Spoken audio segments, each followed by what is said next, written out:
وايه يعني طلاق ايه ده؟ وايه يعني؟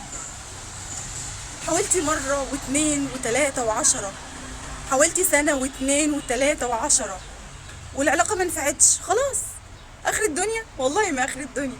هنبدأ تاني، هنجرب تاني، هنحب من اول وجديد، هنقول اهلا بالدنيا واهلا بالحياة ويلا ولا كأن حصل حاجة، واحنا ولاد النهاردة. اتطلقتي الدنيا راحت يعني، خلاص السما وقعت على الارض ولا اي حاجة. الناس شغالة والناس عايشة عادي. وقولي لقلبك قوم، اتكسرت شوية خلاص، خدت وقتك، يلا بقى، يلا نشوف الدنيا فيها ايه حلو تاني ما عشناهوش.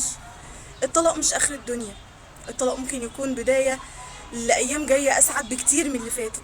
مش عايزاكي تيأسي، مش عايزاكي يلا علاقتك خلصت تقولي خلاص الدنيا خلصت، لا الدنيا ما بتخلص، الدنيا بتفاجئنا كل يوم بجديد. انتي قدها، انتي أغلى وأهم وأعلى من إنك تقعدي تستني علاقة هترجع تاني ولا لأ. موف اون، يلا كملي في حياتك. شوفي ايه الحلو اللي ممكن تعمليه لنفسك النهارده مش بكره، عشان ينسيكي كل التعب والارهاق اللي انت عشتيه. وانتي بقى ماشيه في طريقك العلاقه رجعت، ما رجعتش، قدر الله وما شاء فعل. هو ده الاستسلام، هو ده الاستسلام لقدر ربنا.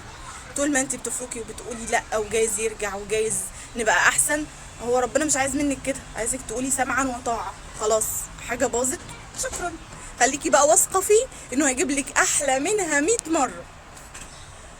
مش عايزه اشوف في عينيك الكآبه والحزن دول، عايزاكي تقوي وتقومي، وبكره احلى من النهارده.